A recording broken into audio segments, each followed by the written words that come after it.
سلام بر شما. من غلامرضا قیانوری، یکی از خوش‌تیپ‌ترین و هیکل‌میزون‌ترین خبرنگاران ورزشی دنیا هستم. هم‌اکنون در یک چرخبار نشستم و براتون گزارش تهیه می‌کنم. داداش صدای چرخبارتو کم کن، صدا به صدا نمیرسه. بله، همونطور که می‌بینید ما بر فراز استادیوم 1000 تخت خوابه یادگار امام راحل هستیم. تا چند لحظه دیگه مسابقات المپیک حق علیه باطل شروع میشه و این مسابقات ویژه روحانیت هست. بریم که داشته باشیم یکی از این قسمت‌های مسابقات رو. بریم که داشته باشیم.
بینندگان عزیز، همونطور که مشاهده میکنید در کنار تاتمی کاراته هستیم. دو حریف سرسخت، یکی آسد اکبر دلواپس معروف به جیب چونبانک و شیخ ناصر دلارامیان معروف به ریش چونبز. داوری این مبارزه رو حاج آقا احمد دکل از دفتر مقام عظمای ولایت بر عهده دارن. این مبارزه رو با همدیگه ببینیم.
بله، در ادامه مسابقات دو میدانی به رشته پرتاب دیسک میرسیم.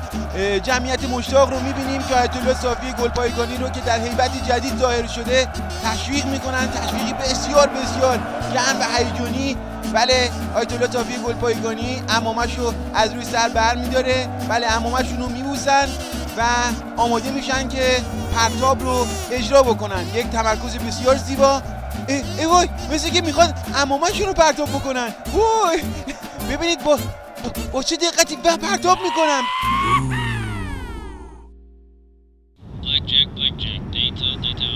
بله، این پرتاب نمادی از ارزش‌های جمهوری اسلامی است که به اقصا نقاط خاورمیانه پرتاب میشه تا دشمنان بدانن که هیچ غلطی نمیتوانن بکنن. عمامه به کجا داره میره؟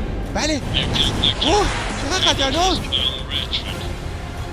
بله، به من اطلاع میدن که مثل که عمامه از جو خارج شده و الان بر روی سر سیاره کیوان قرار گرفته. بله، آیت الله کیوان به جمع روحانیت خوش آمدید.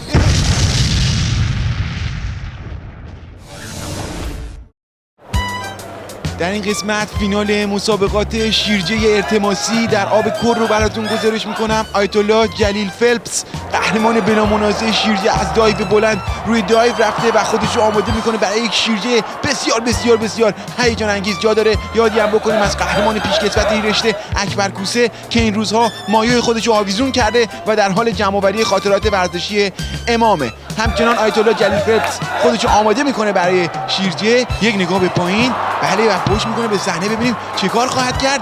آماده میشه برای شیرجه و یک حرکت بسیار زیبا. اوه مای گاد، مثل که استخر خالی بود. چه جالب.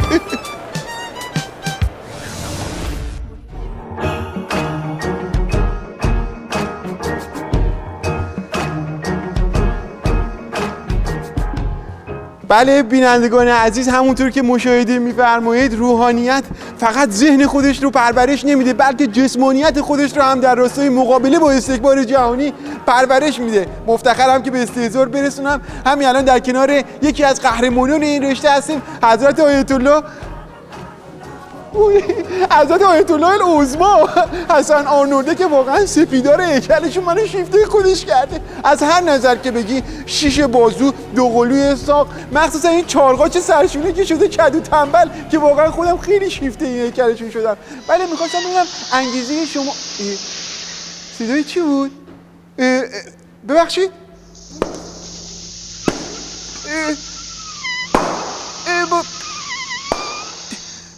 بله بینندگان عزیز، همونطور که مشاهده فرمودید این صحنه نمادی از رشد بادکنکی نظام جمهوری اسلامی در منطقه است.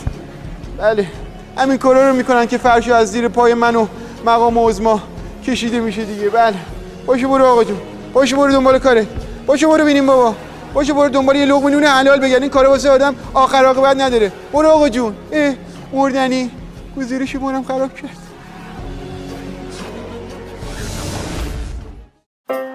بینندگان عزیز، در ادامه مسابقات المپیک حوزوی نوبت میرسه به برگزاری مسابقات نفسگیر 200 متر با شرکت 4 چهره صاحب نام که در پشت خط استارت قرار گرفتن و از جمله این چهره آیت الله اکبر معزنکلاتی که از فقهای شورای نگهبان قهرمان اسبق تیراندازی و پارتیکولو بله پشت خط قرار گرفتن. آیت الله معزنکلاتی شلیک میکنه و دو شروع میشه. ببینیم چقدر مسابقه نفسگیر و هیجان انگیز است. تماشاچی‌ها همه به بحث اومدن و تشویق میکنن. یکی میره که از آیت الله معزنکلاتی سبقت بگیره. بله چیکار میکنه؟ اونو با کورت زد. چه جالب، من میشه همچی کاری هم کرد. بله یکی دیگه اونم زد. خیلی قشنگ بود. چه هیجان انگیز شده این سری از مسابقات. میریم که داشته باشیم، نزدیک میشیم به خط پایان و دو نفر پیش چه جالب. بله بوسیکم به خط پایان. مثل که آیت الله معزنکلاتی خط پایان رو به سمت خودشون فرا میخونه و به این ترتیب قهرمان 200 متر میشه. چه جالب.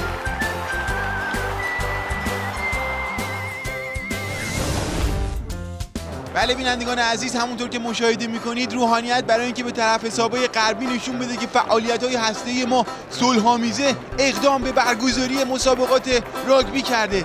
بله مثل که یک بازیکن جدید قیافه شما آشناست به صف مقدم جبهه حق علیه باطل نزدیک میشه. ببینیم ایشون کی هستن، از دور اصلا مشخص نیست. بله داور اشاره میکنه که بازی رو باید شروع بکنن. بله در کمال تعجب میبینیم که آیت الله جنتی هم در این مسابقات شرکت کردن تا مشت محکم باشن در دهان یاوه‌گویان شرق و غرب. همکنون لحظه شوت کردن توپ فرا میرسه و آماده میشه برای شوت کردن و چرا همچی کرد؟ آیت الله جنتی سوت شد. چه جالب.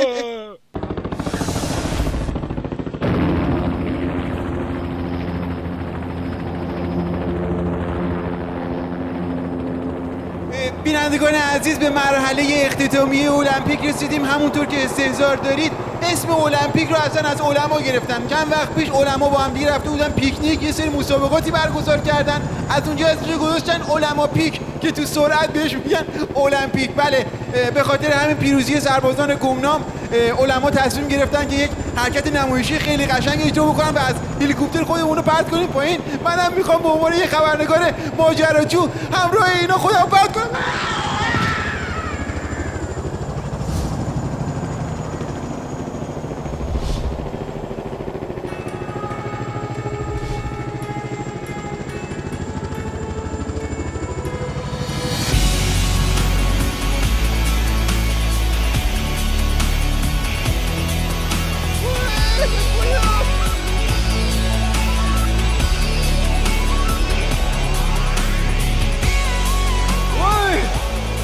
کیفی داره نمایش اقتدار نظام بر فراز آسمون ها. چی شد؟ من خنگو بگو که رو چتر این آخونده چترباز حساب کرده بودم. بله این آخرین گزارشه. غلامرضا خیانوری خبرنگاری بی چتر واحد مرکزی خبر.